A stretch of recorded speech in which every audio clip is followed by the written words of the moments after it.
Dicen que nadie recuerda el momento antes de nacer, que la memoria comienza con el primer llanto, con la primera luz que hiere los ojos recién abiertos, pero hay excepciones. Hay almas que traen consigo fragmentos de algo anterior, algo que no debería ser posible recordar. A los 3 años, un niño comenzó a hablar de un lugar donde el tiempo no existía, donde las voces eran luz y las palabras, silencios profundos. Nadie le creyó, era apenas un niño. Los niños inventan, imaginan, confunden la realidad con sus sueños, hasta que dijo algo que heló la sangre de su madre. Algo que ningún libro, ninguna película, ninguna conversación le había enseñado jamás. Y lo que contó reveló un misterio que nadie pudo explicar. Su nombre era Samuel. Vivía con sus padres en un valle silencioso del norte, donde las montañas parecían gigantes dormidos y las mañanas olían a tierra mojada y a pino. La casa estaba rodeada de árboles viejos, de esos que crujen con el viento, como si contaran historias antiguas, secretos guardados durante décadas. El pueblo era pequeño, de esos donde todos se conocen y las tardes transcurren lentas, al ritmo de las campanas de la iglesia y el ladrido lejano de los perros que custodian las granjas. Era un niño tranquilo, de ojos grandes y profundos, como pozos oscuros que miraban más allá de lo visible. No lloraba casi nunca, no pedía juguetes ruidosos, ni corría por la casa como hacían otros niños de su edad.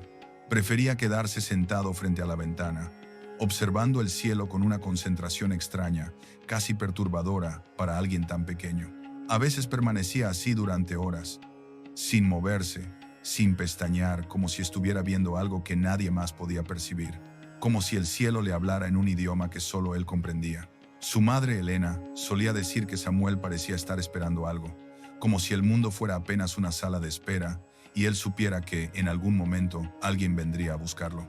Su padre, Martín, era más escéptico. Decía que el niño simplemente era soñador, que tenía una imaginación desbordante y una sensibilidad poco común. Pero incluso él, en secreto, sentía una inquietud inexplicable cuando miraba a su hijo a los ojos. Había algo allí, algo viejo, algo que no debería estar en la mirada de un niño de 3 años. Pero fue precisamente a esa edad cuando todo cambió, cuando Samuel empezó a decir cosas que ningún niño de su edad podría saber, cosas que desafiaban toda lógica. Una mañana de octubre, mientras Elena lo vestía para salir al mercado, Samuel la miró fijamente y dijo con una voz demasiado serena, demasiado adulta para un niño: «Mamá, antes de venir aquí, yo te elegí». Ella sonrió. Pensó que era una de esas ocurrencias dulces que los niños dicen sin entender del todo. Acarició su cabeza con ternura y respondió mientras le abotonaba la camisa: «Yo también te elegí a ti, mi amor». Pero Samuel no sonrió. La siguió mirando con esos ojos profundos, casi tristes, cargados de una melancolía que no le correspondía, y agregó: «No, mamá, yo te vi antes de que nacieras tú también». El corazón de Elena se detuvo un segundo. Un escalofrío le recorrió la columna vertebral. «¿Qué dijiste?». El niño bajó la mirada, como si le costara encontrar las palabras correctas, como si intentara traducir algo que existía más allá del lenguaje. «Te vi cuando eras chiquita. Tenías el pelo corto, muy corto. Estabas llorando en un jardín con flores amarillas. Muchas flores. Yo estaba arriba, mirándote desde arriba, y supe que eras tú. Supe que serías mi mamá». Elena sintió que el aire se volvía denso, casi irrespirable. Un escalofrío profundo le recorrió la espalda, porque ella recordaba ese jardín. Era el jardín de la casa de su abuela, en un pueblo costero donde pasaba los veranos de su infancia, donde de niña, exactamente a los 5 años, había llorado desconsoladamente el día que su perro murió atropellado frente a la casa. Flores amarillas, pelo corto, un vestido celeste que ya no existía, que se había perdido en alguna mudanza hace décadas. Nadie más sabía esa historia, ni siquiera su esposo. Nunca se la había contado a nadie. Era un recuerdo privado, íntimo, guardado en lo más hondo de su memoria, un dolor de infancia que había enterrado y nunca había compartido. «Samuel, ¿cómo sabes eso?». El niño la miró con una expresión de quien intenta explicar algo obvio, algo que para él era tan natural como respirar. «Porque yo estaba ahí, esperando, te estaba mirando. Sabía que ibas a ser mi mamá». Elena sintió que las manos le temblaban. Terminó de vestir a Samuel en silencio, pero el resto del día fue incapaz de concentrarse en nada más. Su mente no dejaba de repetir esas palabras. Esa escena imposible, esa conexión inexplicable. Esa noche, cuando Martín llegó del trabajo, le contó lo que había sucedido. Cada palabra, cada detalle, el tono de voz de Samuel, la seguridad con la que hablaba. Él la escuchó con atención, pero finalmente se encogió de hombros con ese pragmatismo que siempre lo caracterizaba. Los niños escuchan cosas, Elena. Tal vez te escuchó hablar de eso con alguien y lo procesó de manera extraña, o lo mezcló con algo que vio en la tele. Nunca hablé de eso con nadie, jamás, ni siquiera contigo, ni con mi madre, con nadie. Entonces lo soñó, o lo inventó. Es un niño. Tienen imaginación, crean mundos enteros en sus cabezas. Pero Elena sabía que no era imaginación. Había algo en la forma en que Samuel hablaba. No era el tono de un niño inventando una historia para llamar la atención. Era el tono de alguien que recuerda algo real, algo vivido, algo que dolía recordar. A partir de ese día, Samuel comenzó a hablar más del tema. No todo el tiempo. No de manera insistente, solo cuando algo lo impulsaba desde adentro, como si recordar le doliera un poco pero también le trajera paz. Hablaba de un lugar que llamaba el lugar quieto. Decía que antes de nacer había estado allí, que era un espacio sin paredes, sin suelo, sin límites físicos, donde todo era luz suave y cálida. No había cuerpos, solo presencias, almas flotando en una calma infinita, esperando su turno. ¿Esperando qué?, le preguntó su padre una noche, después de la cena, con escepticismo apenas disimulado en la voz. Esperando que nos llamen, respondió Samuel con sencillez, como quien explica cómo funciona un juguete. Hay una voz, no es de hombre ni de mujer, es como un susurro grande que llena todo. Dice tu nombre, pero no el nombre de acá, tu nombre de antes, tu nombre verdadero. Elena y Martín se miraron en silencio. Ninguno de los dos era especialmente religioso. No iban a la iglesia, no leían la Biblia, pero algo en la forma en que Samuel hablaba era profundamente inquietante. No parecía inventar, parecía recordar, y sus palabras tenían el peso de la verdad. ¿Y qué más pasaba ahí?, preguntó Elena, sentándose junto a él en el sofá, con el corazón acelerado.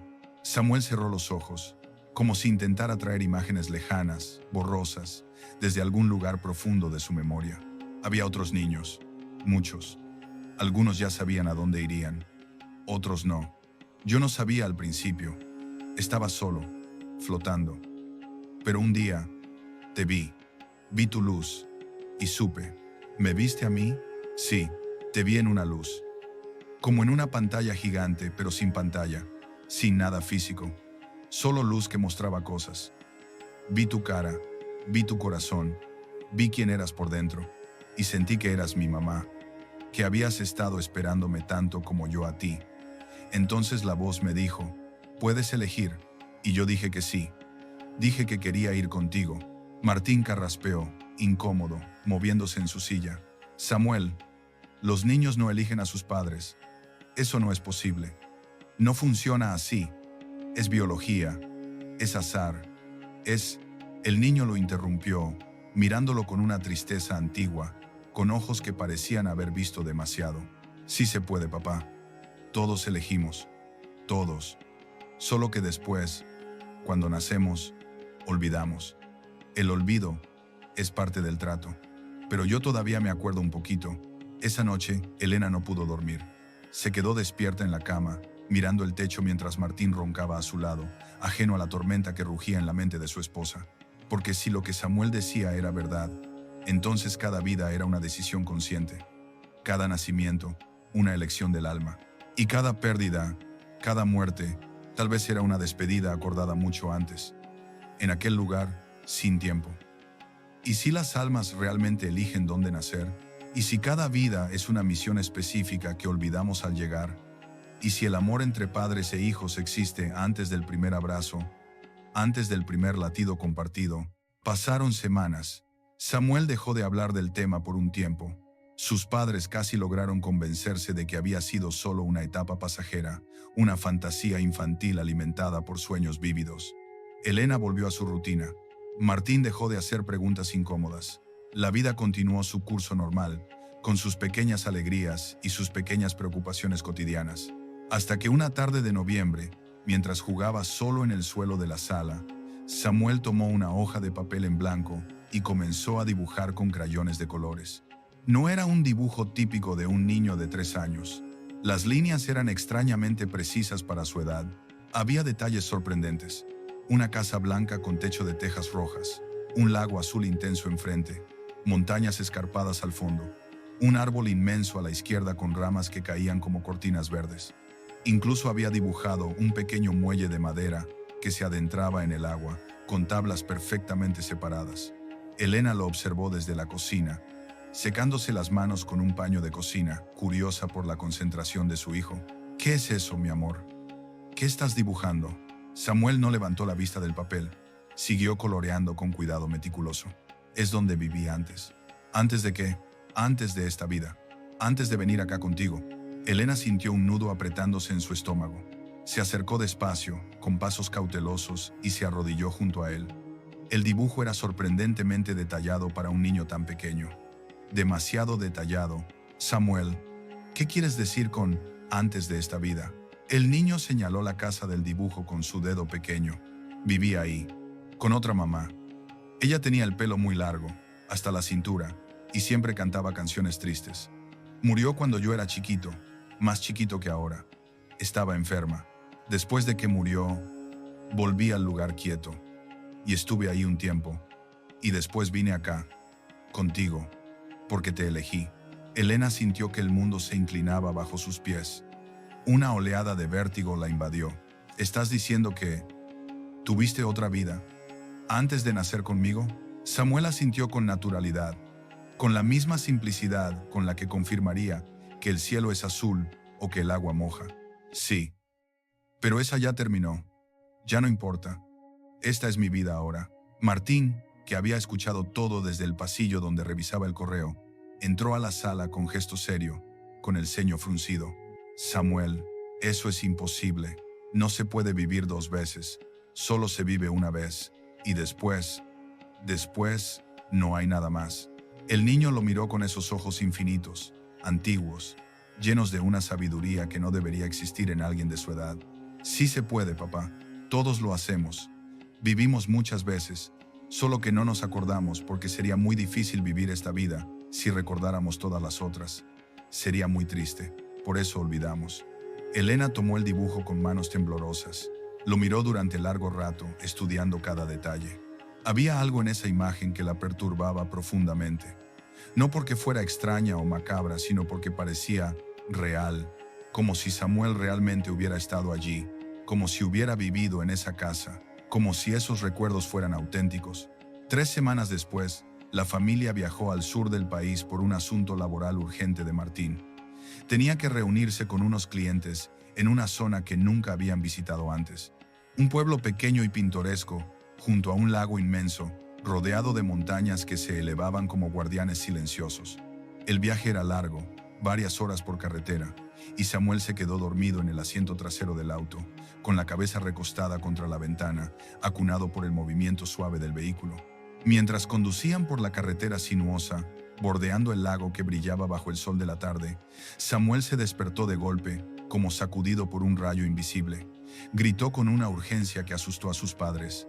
Ahí está, paren el auto. Elena giró la cabeza bruscamente, con el corazón acelerado y el miedo trepándole por la garganta. ¿Qué pasa? ¿Qué te pasa, hijo? Samuel señalaba por la ventana con ambas manos, con los ojos muy abiertos, brillantes de emoción y reconocimiento. Es la casa del dibujo. Está ahí. Martín frenó el auto de golpe a un costado del camino, levantando una nube de polvo. Su corazón latía con fuerza contra su pecho. Y allí, junto al lago, a unos 100 metros de la carretera, estaba una casa blanca, exactamente como en el dibujo. Techo de tejas rojas, descoloridas por el tiempo. Un árbol enorme a la izquierda, con ramas que caían como cortinas verdes y densas. Un muelle de madera que se adentraba en el agua turquesa, con las tablas grises y desgastadas por la humedad. Montañas escarpadas al fondo, coronadas de bosques oscuros, exactamente como en el dibujo. Cada detalle, cada elemento, como una fotografía imposible traducida por la memoria de un niño. Elena bajó del auto, temblando de pies a cabeza. Caminó hacia la casa como hipnotizada, como si sus piernas se movieran solas. Martín la siguió, sosteniendo a Samuel de la mano, incapaz de procesar lo que estaban viendo. La casa estaba abandonada. Las ventanas rotas dejaban ver el interior oscuro y vacío. La pintura descascarada caía en pedazos sobre el suelo. El jardín estaba invadido por maleza alta que llegaba hasta las rodillas, pero la estructura era idéntica al dibujo, imposiblemente idéntica. Elena tocó la puerta de madera con los nudillos, sin saber muy bien qué esperaba. Nadie respondió, solo el silencio espeso del abandono. Samuel se soltó de la mano de su padre y caminó hacia el árbol con pasos decididos. Se quedó de pie frente a él, tocando el tronco rugoso con la palma de su mano pequeña, mirándolo con una mezcla de nostalgia profunda y paz. Acá jugaba, susurró, casi para sí mismo, con mi hermano. Se llamaba Lucas. Construíamos casas para los pájaros. Subíamos hasta las ramas más altas. Mamá nos retaba porque decía que nos íbamos a caer, pero nunca nos caímos. Elena sintió que las piernas le flaqueaban. Se apoyó contra el auto para no caer. Samuel, ¿cómo sabes todo esto? ¿Cómo es posible? El niño la miró con una tristeza serena, con una aceptación tranquila de algo que él entendía perfectamente, pero que sabía que era difícil de explicar. Porque lo viví, mamá. Porque esta era mi casa. Pero ya no importa. Esa vida ya pasó, ya terminó. Ahora estoy acá, contigo. Y esta es mi vida ahora, la que elegí, la que quiero vivir. Martín, con las manos en los bolsillos y el rostro pálido, miró el lago en silencio durante largos minutos. Por primera vez en su vida escéptica y racional, no supo qué decir. No tenía explicaciones. No tenía argumentos lógicos, solo preguntas que no podía responder. ¿Era coincidencia? ¿O el alma de Samuel recordaba realmente su pasado? ¿Era posible que su hijo hubiera vivido otra vida antes de nacer? ¿Era posible que las almas viajen de cuerpo en cuerpo, de vida en vida, tejiendo una red invisible de existencias conectadas? De regreso a casa, después de ese viaje que les cambió la vida para siempre, Elena llamó a su hermana, que trabajaba como psicóloga infantil en la capital. Le contó todo con voz entrecortada. Los dibujos imposibles, las descripciones detalladas, la casa junto al lago que realmente existía, las palabras de Samuel sobre su hermano Lucas. Su hermana le recomendó, con tono profesional pero preocupado, llevar a Samuel a una evaluación psicológica completa. Puede ser memoria genética, dijo, intentando racionalizar lo inexplicable. O una mezcla de imágenes que vio en algún lado, tal vez en una revista o en la televisión, y que procesó inconscientemente. Los niños tienen una capacidad asombrosa para absorber información sin que nos demos cuenta. Sus mentes son esponjas. Pero Elena sabía, en lo más profundo de su ser, que no era eso, porque Samuel no había visto esa casa en ningún lado, porque nadie le había hablado jamás de Lucas, porque sus palabras no eran fantasías elaboradas ni invenciones creativas, eran recuerdos auténticos, fragmentos de algo real, piezas de una vida anterior que por alguna razón inexplicable no se habían borrado completamente al cruzar el velo del nacimiento. Un día, desesperada por encontrar respuestas que la ciencia no podía darle, Elena fue a visitar al padre Tomás, un monje ortodoxo que vivía en un monasterio antiguo enclavado en la montaña cercana. Era un hombre anciano, de barba blanca que le llegaba hasta el pecho y ojos llenos de una luz serena que parecía venir de otro mundo.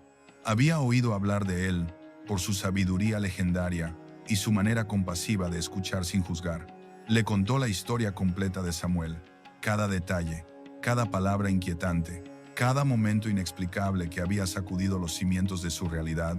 El monje escuchó en silencio absoluto, con las manos entrelazadas sobre el regazo y los ojos cerrados, como si estuviera rezando mientras ella hablaba. Cuando Elena terminó su relato, exhausta y al borde de las lágrimas, él asintió despacio y abrió los ojos. Lo que tu hijo recuerda no es raro, hija mía.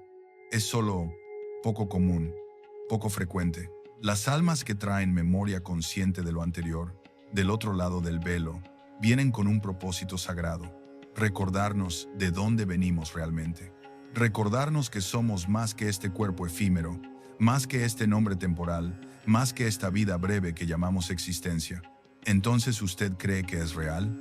¿Cree que mi hijo realmente vivió antes?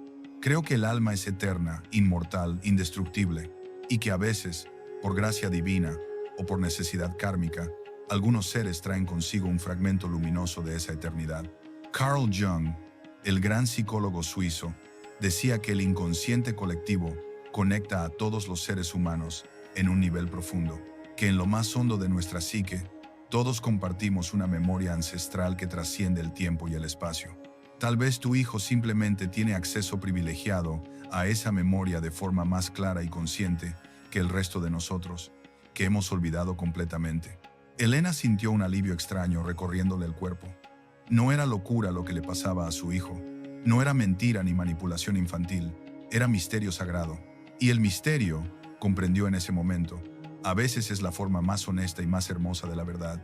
Samuel creció con los años. Con el paso del tiempo, dejó gradualmente de hablar del lugar quieto. Dejó de mencionar la casa junto al lago.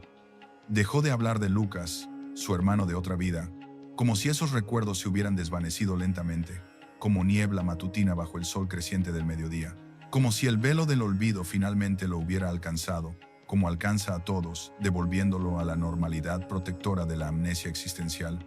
Pero Elena sabe, con una certeza que no necesita confirmación externa, que algo profundo quedó en su hijo. Porque a veces, cuando están juntos en silencio contemplativo, Samuel mira el cielo con una sonrisa pequeña y misteriosa. Y ella siente que su hijo está recordando algo hermoso que los demás ya olvidaron hace mucho tiempo. Algo sagrado, algo eterno, algo que trasciende las palabras y las explicaciones racionales. A los 10 años, una noche antes de dormir, mientras Elena lo arropaba y le daba el beso de buenas noches, Samuel le dijo algo que ella jamás olvidará. Mamá, gracias por dejarme volver. Gracias por recibirme otra vez. Ella lo abrazó con fuerza, con lágrimas calientes rodando por sus mejillas. ¿Volver de dónde, mi amor? De allá, del lugar donde estaba antes de nacer, del lugar quieto. No todos pueden regresar cuando quieren, no todos reciben otra oportunidad, pero yo sí pude, porque te elegí, porque te reconocí, porque sabía que contigo iba a estar bien. Elena cerró los ojos y lo apretó fuerte contra su pecho, sintiendo los latidos sincronizados de sus corazones. Yo también te elegí a ti, mi amor, desde siempre, desde antes de que nacieras. Y en ese momento supo, con una certeza absoluta, que no necesitaba pruebas científicas ni validación externa, que el amor no comienza con el nacimiento físico, que el amor existe antes del primer aliento y después del último. Que el amor es el hilo invisible e indestructible que conecta las vidas, las almas, los tiempos, las dimensiones. Que el amor es lo único que permanece cuando todo lo demás se desvanece. Carl Jung solía decir que la reunión de dos personalidades es como el contacto de dos sustancias químicas. Si hay alguna reacción verdadera, ambas se transforman profundamente. Pero tal vez, pensó Elena esa noche mientras acariciaba el pelo de Samuel dormido, antes de la reunión física, ya había una memoria espiritual, un reconocimiento del alma, una elección consciente hecha en otro lugar, en otro tiempo, en otra dimensión de la existencia. Quizás todos venimos del mismo sitio luminoso, un lugar sin miedo paralizante, sin dolor destructivo, sin olvido absoluto, un lugar donde las almas flotan como semillas de diente de león, esperando el viento perfecto que las lleve a su destino. Y quizás al nacer cruzamos un velo místico que borra todo el conocimiento previo, no para castigarnos cruelmente, sino para protegernos amorosamente, para que podamos vivir esta vida con inocencia renovada, para que podamos amar como si fuera la primera vez, para que podamos experimentar el asombro sin el peso abrumador de todas las vidas anteriores.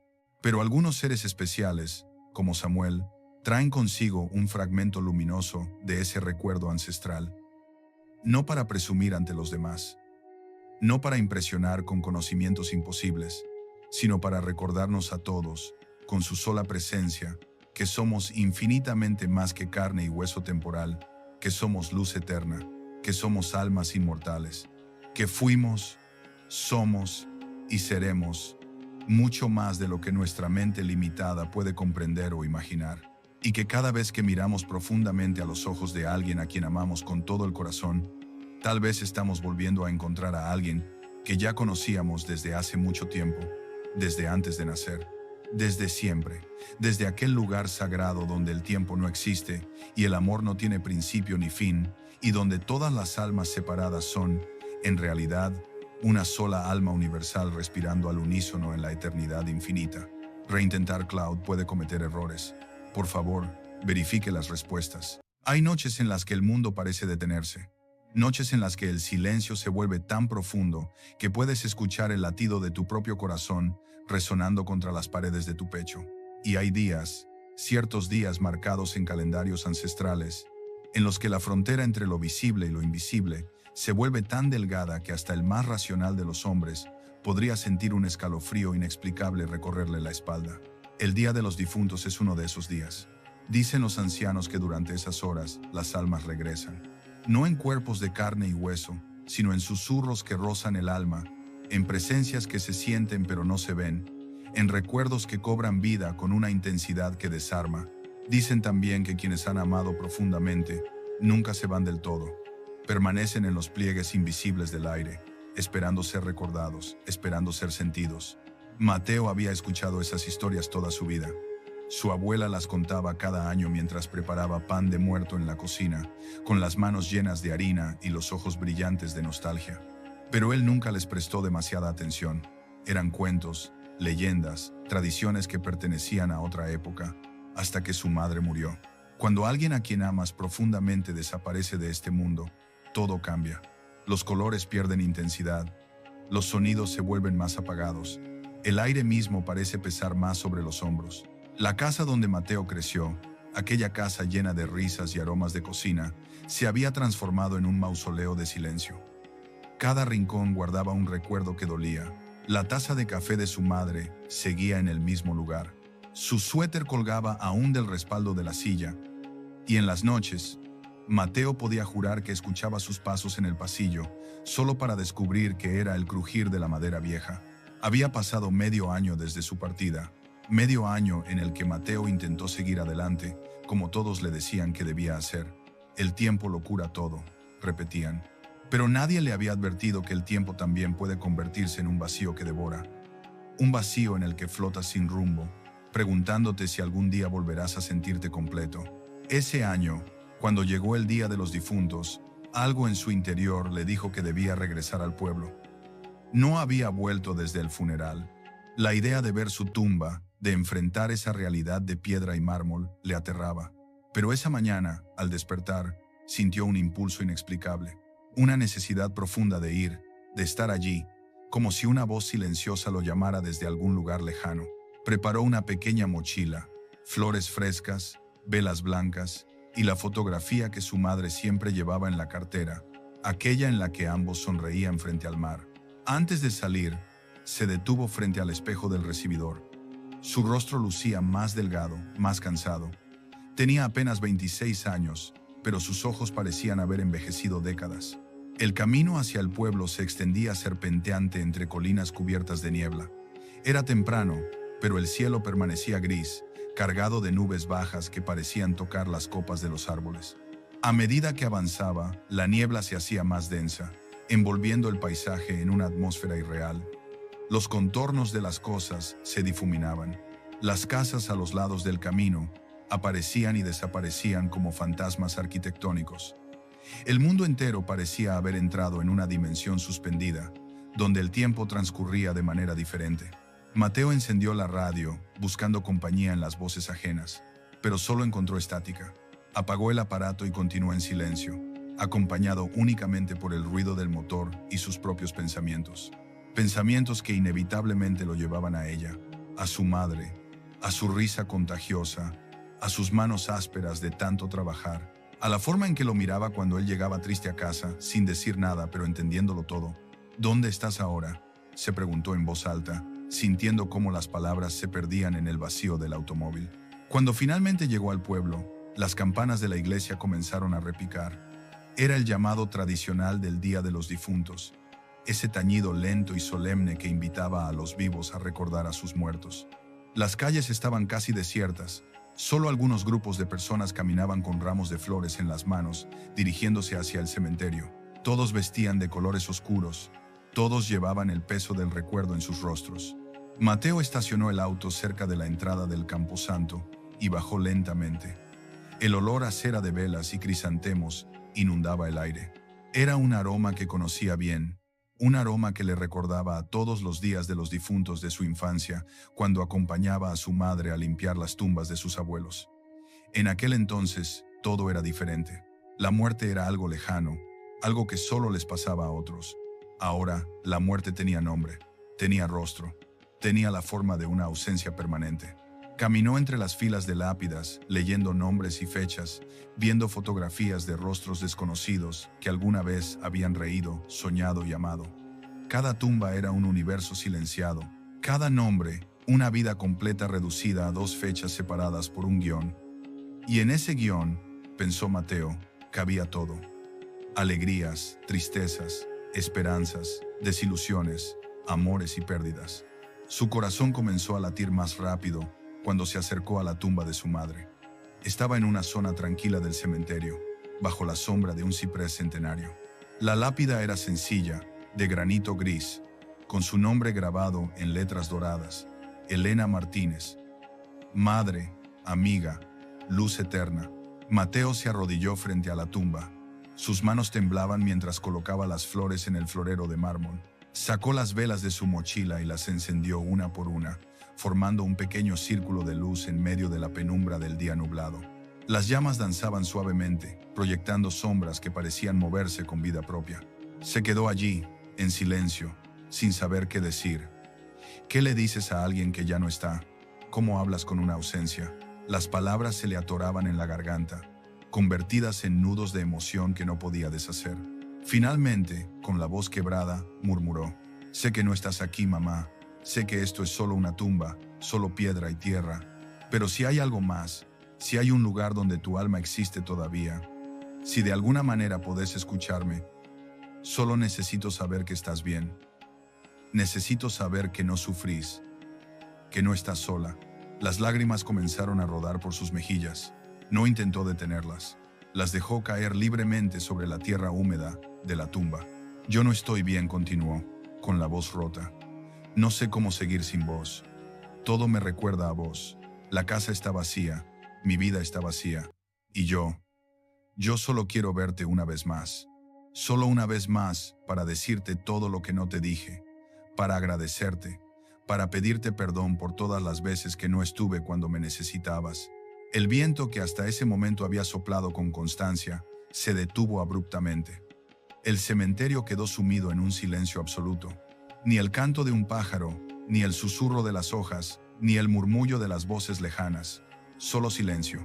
Un silencio tan profundo que resultaba casi ensordecedor. Mateo levantó la mirada, confundido por ese cambio súbito, y entonces lo vio. Las llamas de las velas habían dejado de moverse.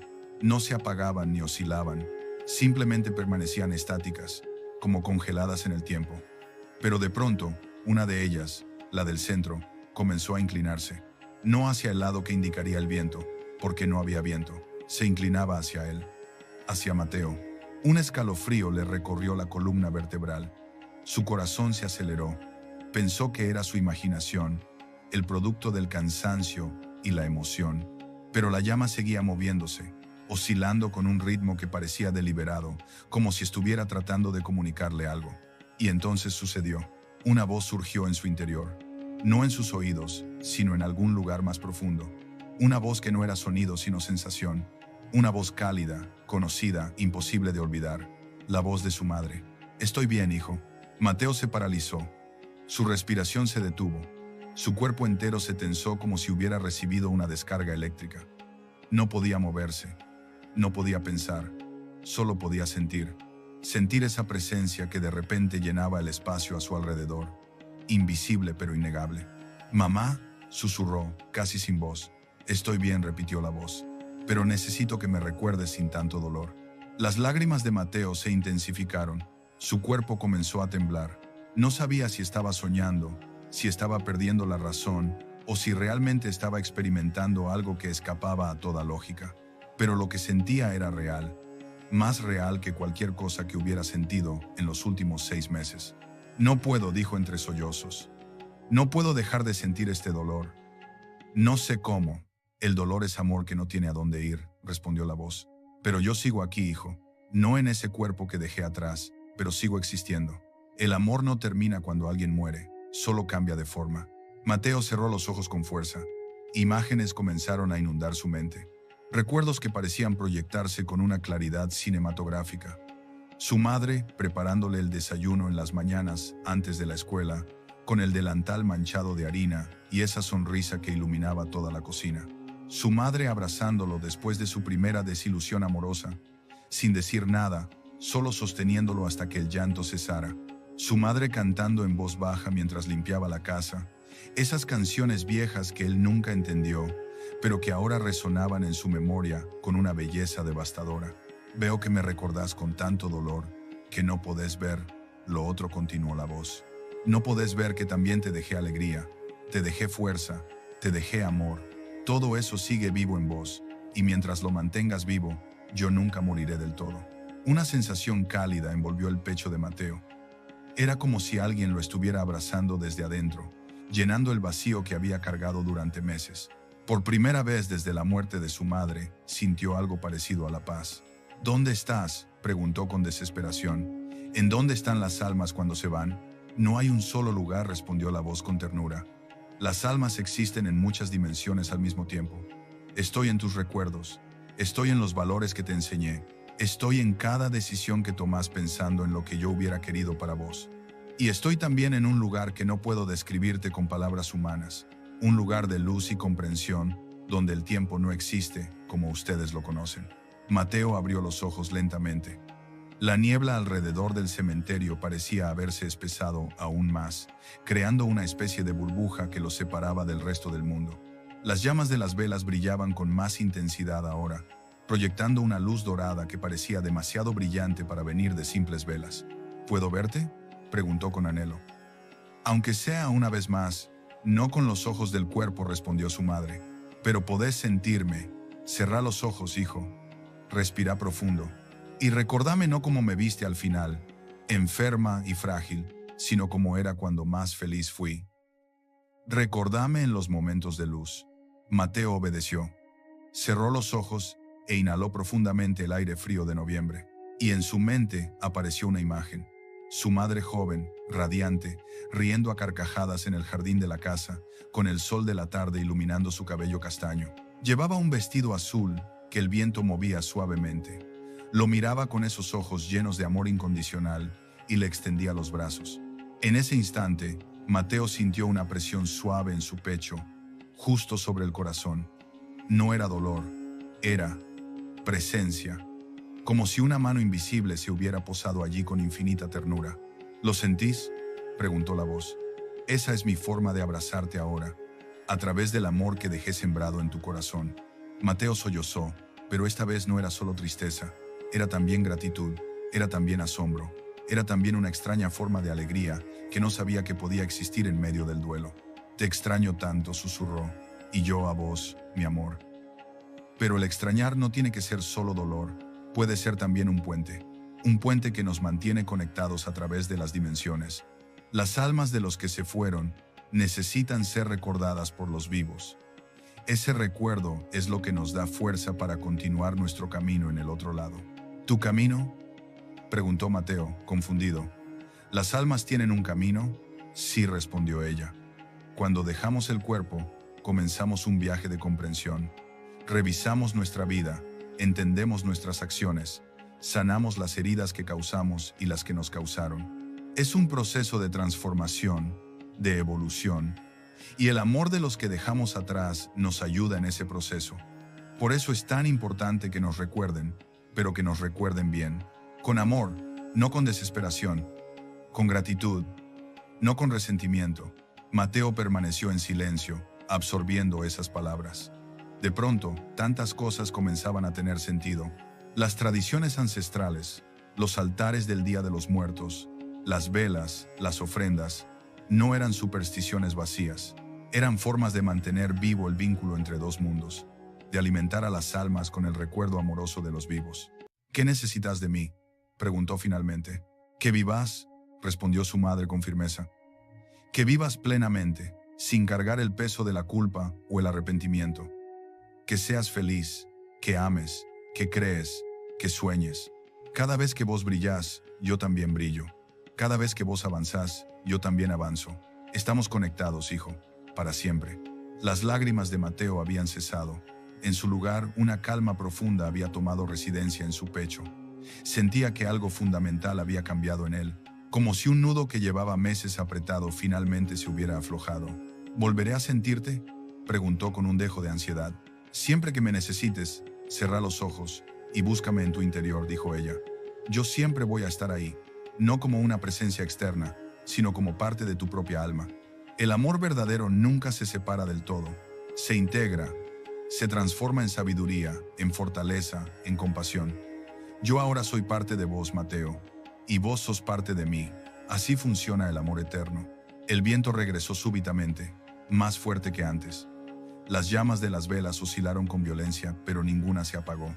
La niebla comenzó a dispersarse lentamente, y los sonidos del cementerio volvieron. El murmullo de otras personas, el canto lejano de un pájaro, el rumor de las hojas. ¿Te vas?, preguntó Mateo, sintiendo una punzada de pánico. No me voy.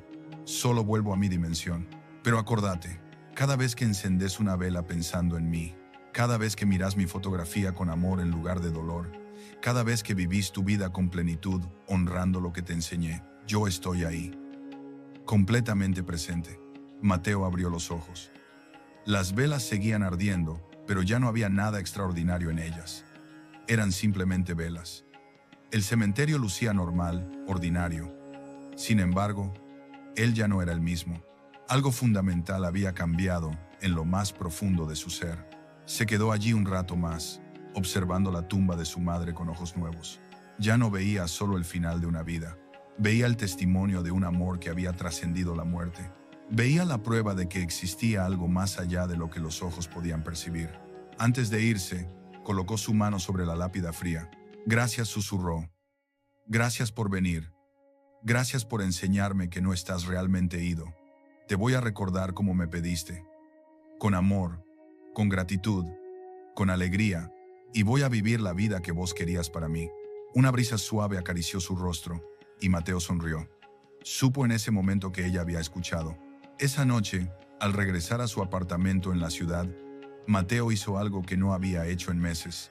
Preparó la cena favorita de su madre. Mientras cocinaba, puso música que a ella le gustaba, encendió una vela blanca y la colocó junto a su fotografía. Y por primera vez desde su muerte, le habló en voz alta, sin sentir que estaba hablando solo.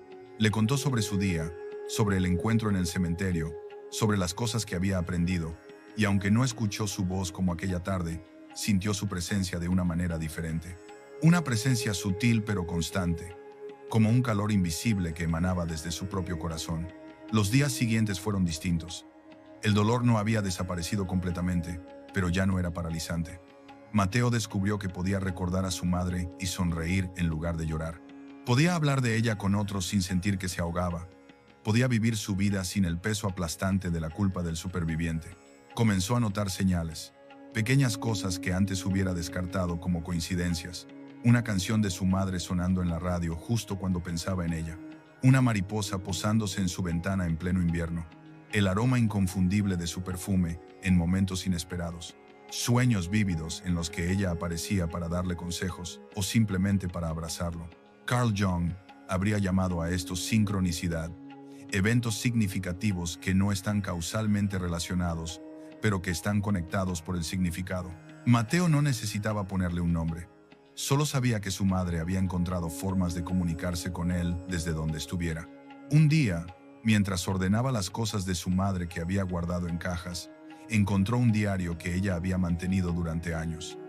Con manos temblorosas, lo abrió y comenzó a leer. Las páginas estaban llenas de reflexiones, poemas, recetas y pequeñas notas sobre su vida cotidiana. Pero lo que más lo impactó fue una entrada escrita apenas 2 meses antes de su muerte. Si algo me pasa, quiero que Mateo sepa que la muerte no me asusta. He vivido plenamente, he amado profundamente y he encontrado significado en cada día. Mi única tristeza sería dejar a mi hijo sintiéndose solo, pero espero que él comprenda que el amor verdadero nunca muere, cambia de forma, se transforma, pero permanece. Yo siempre estaré con él, de maneras que quizás él no pueda ver, pero que definitivamente podrá sentir. El alma no es algo que se apaga con el cuerpo. El alma es eterna, y el amor es el lenguaje que habla a través de las eternidades. Mateo cerró el diario y lo apretó contra su pecho. Las lágrimas rodaban por sus mejillas, pero esta vez eran lágrimas de comprensión, de aceptación, de paz profunda. Su madre sabía lo que él necesitaría escuchar, y de alguna manera había encontrado la forma de decírselo incluso después de partir. Ese año, el Día de los Difuntos, se convirtió en algo sagrado para Mateo. No un día de luto, sino un día de celebración. Un día para honrar la vida de su madre, para recordar sus enseñanzas, para sentir su presencia de maneras que escapaban a toda lógica racional. Comenzó una tradición. Cada 2 de noviembre regresaba al cementerio, pero ya no iba solo a llorar. Llevaba flores frescas, encendía velas y pasaba horas allí hablándole. Le contaba sobre su vida, sobre sus logros, sobre sus desafíos. A veces llevaba su guitarra y tocaba las canciones que a ella le gustaban. Otras veces simplemente se sentaba en silencio, meditando, sintiendo esa conexión invisible pero innegable. Y cada año, sin falta, experimentaba algo. A veces era una presencia física, como un roce en el hombro. Otras veces era su voz en la mente, clara y nítida, y en ocasiones era simplemente una paz profunda que descendía sobre él como un manto, haciéndole saber que no estaba solo, que nunca estaría solo. Mateo también comenzó a investigar sobre las experiencias cercanas a la muerte, sobre la naturaleza del alma, sobre las tradiciones espirituales de diferentes culturas. Descubrió que en todo el mundo, a través de todas las épocas, los seres humanos habían mantenido la creencia de que la muerte no era el final, que existía algo más allá del velo, y que el amor era el hilo que mantenía conectados a los vivos con los muertos. Encontró consuelo en las palabras de Jung, quien decía que el alma era la parte eterna del ser humano, la parte que trascendía el tiempo y el espacio. Jung creía que existía un inconsciente colectivo, un reino donde todas las almas estaban conectadas, donde los arquetipos y los símbolos universales residían, y que en ciertos momentos, especialmente en estados de conciencia alterada o en lugares energéticamente cargados, era posible acceder a ese reino y comunicarse con aquellos que habían cruzado al otro lado. Mateo no sabía si todo esto era literalmente cierto o si era una forma poética de entender experiencias que escapaban al lenguaje científico, pero honestamente ya no le importaba. Lo que importaba era que había encontrado una forma de mantener vivo el vínculo con su madre, una forma que le daba paz, propósito y significado. Con el tiempo, Mateo comenzó a compartir su historia con otros que habían perdido a seres queridos. Al principio tímidamente, con miedo a ser juzgado o ridiculizado, pero descubrió que muchas personas habían tenido experiencias similares, experiencias que no se atrevían a compartir por temor a parecer locos. Creó un grupo de apoyo donde las personas podían hablar abiertamente sobre sus encuentros con los difuntos, sin juicio, sin escepticismo invalidante, y lo que descubrió lo dejó asombrado. Había una cantidad abrumadora de personas que habían sentido, visto o escuchado a sus seres queridos fallecidos. No eran casos aislados, no eran alucinaciones del duelo, eran experiencias reales, significativas, transformadoras. Estas historias tenían patrones comunes: la sensación de presencia, la comunicación telepática, los sueños vívidos, las sincronicidades significativas, la paz profunda que seguía a los encuentros. Y todas compartían un mensaje central: el amor no muere con el cuerpo. El amor es la única cosa verdaderamente eterna en el universo. 5 años después de aquel Día de los Difuntos en el cementerio, Mateo se había convertido en una persona diferente. El dolor agudo de la pérdida se había transformado en una dulce melancolía, en una apreciación profunda por el tiempo que tuvo con su madre. Ya no vivía en el pasado, lamentándose por lo que había perdido. Vivía en el presente, honrando su memoria al vivir plenamente, al amar generosamente, al ayudar a otros que transitaban el mismo camino del duelo. Se había vuelto más sensible, más consciente de las dimensiones invisibles de la existencia. Prestaba atención a las señales, a los sueños, a las intuiciones. Había desarrollado una vida espiritual rica, no atada a ninguna religión específica, sino basada en la experiencia directa de lo trascendente. Y cada noche, antes de dormir, encendía una vela y pasaba unos momentos en silencio, conectándose con su madre. A veces sentía su presencia claramente, otras veces no sentía nada en particular, pero siempre terminaba esos momentos con una sensación de gratitud y paz. Una noche, mientras meditaba frente a la vela, tuvo una visión. No sabía si era un sueño, una proyección de su mente o algo genuinamente trascendente, pero la experiencia fue tan real que cambió algo fundamental en él. En la visión estaba en un lugar de luz dorada. No había formas definidas, solo energía pura que pulsaba con amor y comprensión. Y allí, en medio de esa luz, estaba su madre, pero no como la había conocido en la tierra. Era su esencia pura, radiante, libre de todo dolor y limitación. Se comunicaron sin palabras, solo transmisión directa de pensamiento y emoción, y lo que su madre le mostró lo dejó sin aliento. Le mostró el tejido invisible que conecta a todos los seres. Le mostró cómo el amor de cada persona se extiende como hilos luminosos que tocan a otros, creando una red infinita de conexiones. Le mostró que nadie está realmente solo, que todos estamos eternamente unidos en niveles que nuestros sentidos físicos no pueden detectar. Le mostró también su propio futuro, un camino de servicio, de ayudar a otros a encontrar paz en su duelo, de ser un puente entre los mundos. Y le mostró que ese era su propósito, la razón por la cual había tenido que pasar por el dolor de perderla, para poder comprender y ayudar a otros que transitaban el mismo camino. Cuando Mateo salió de la visión, tenía lágrimas rodando por su rostro, pero eran lágrimas de alegría, de asombro, de profunda gratitud. Supo en ese momento que todo tenía sentido, que incluso el dolor más grande puede transformarse en algo hermoso si lo dejamos. Los años pasaron. Mateo cumplió 30, luego 35. Su vida floreció de maneras que nunca hubiera imaginado. Encontró el amor, formó una familia, construyó una carrera ayudando a personas en duelo, pero nunca, ni un solo día, dejó de honrar la memoria de su madre.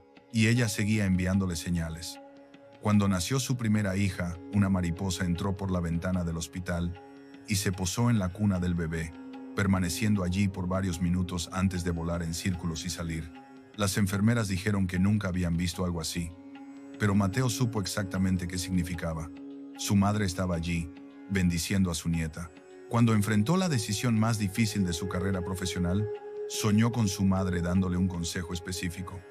Al despertar, siguió ese consejo y resultó ser exactamente lo que necesitaba hacer. Cuando su padre enfermó gravemente años después, Mateo pasó una noche en vela en el hospital, aterrado de perder también a su último padre. Y en medio de esa oscuridad sintió la presencia de su madre con una claridad que no había experimentado en años. La escuchó decir: «Todo va a estar bien, él todavía tiene tiempo, y cuando llegue su momento, yo estaré aquí para recibirlo». Su padre se recuperó milagrosamente. Y cuando Mateo le contó sobre la experiencia, su padre le confesó que él también había sentido a su esposa durante la crisis, que ella le había aparecido en un sueño y le había dicho que aún no era su momento, que tenía que quedarse para ver crecer a sus nietos. Estas experiencias consolidaron en Mateo una certeza inquebrantable. La muerte no es el final, es solo una transición, un cambio de estado, como el agua que se convierte en vapor pero sigue siendo agua.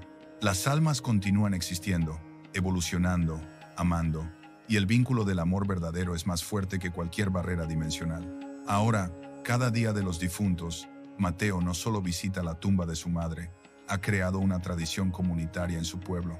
Organiza una ceremonia donde las personas pueden compartir historias de sus seres queridos, encender velas, leer poemas, tocar música.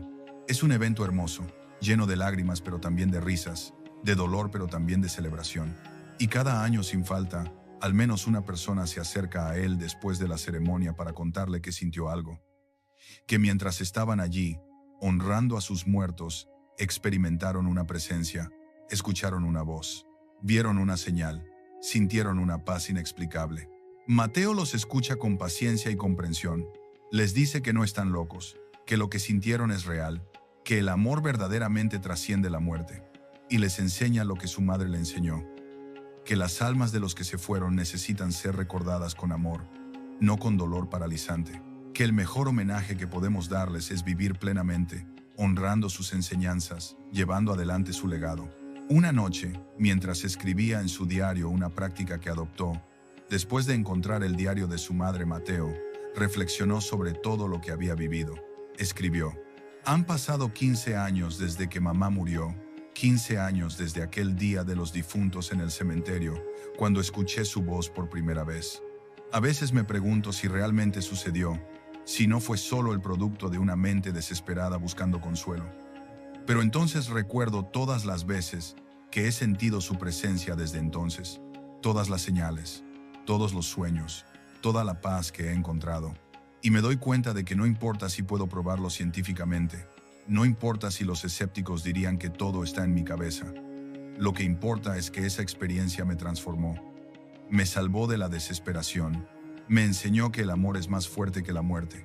Me dio un propósito: ayudar a otros a encontrar la misma paz que yo encontré. Si eso no es real, si eso no tiene valor, entonces no sé qué lo tiene. Mamá, donde sea que estés, gracias. Gracias por venir a mí aquel día. Gracias por enseñarme que la muerte no es una pared sino una puerta. Gracias por mostrarme que el alma es eterna y que el amor nunca, nunca termina. Voy a seguir viviendo como me pediste, plenamente, amorosamente, con propósito. Y cada día que vivo así, te honro. Cada persona que ayudo a encontrar paz en su duelo es tu legado viviente. Te amo, siempre te amaré. Y sé que nos volveremos a encontrar cuando sea mi momento de cruzar ese velo que tú cruzaste hace años. Hasta entonces, seguiré buscándote en los atardeceres, en el aroma de las flores, en el viento que acaricia mi rostro. Seguiré escuchándote en mi corazón, en esa voz silenciosa que me guía cuando estoy perdido. Porque tú tenías razón, mamá. El amor no termina cuando alguien muere, solo cambia de forma. Y en esa nueva forma, es tan real y poderoso como siempre lo fue. Cerró el diario y miró la vela que ardía en su escritorio. La llama danzaba suavemente, proyectando sombras en la pared. Una brisa entró por la ventana entreabierta, haciendo que la llama se inclinara en su dirección. Mateo sonrió. Era un pequeño gesto, casi imperceptible, pero para él significaba todo, porque sabía que no estaba loco. Sabía que su madre estaba allí, de alguna forma, en alguna dimensión, todavía amándolo, todavía cuidándolo, todavía guiándolo. Se levantó y se acercó a la ventana. La noche era clara, llena de estrellas. Miró hacia arriba, hacia ese universo infinito que contenía tantos misterios, tantas dimensiones inexploradas, y en voz baja, casi en un susurro, dijo: buenas noches, mamá. Que descanses en paz, o mejor dicho, que sigas evolucionando en luz. Te veo en mis sueños. La brisa sopló más fuerte por un momento, envolviendo su cuerpo en un abrazo invisible, y Mateo supo, con una certeza que iba más allá de cualquier duda, que ella había escuchado. Esa noche durmió profundamente, sin pesadillas, sin angustia, y soñó con su madre, joven y radiante, caminando por un jardín de luz donde el tiempo no existía y donde el amor era lo único real. Al despertar, no recordaba los detalles del sueño, pero recordaba la sensación: paz, amor, conexión, eternidad.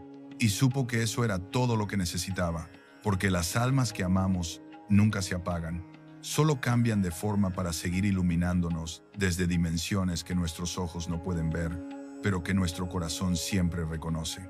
El amor es el hilo dorado que une todos los mundos, y mientras recordemos con amor a aquellos que han partido, ese hilo permanecerá intacto, brillando a través de las eternidades, guiándonos a casa.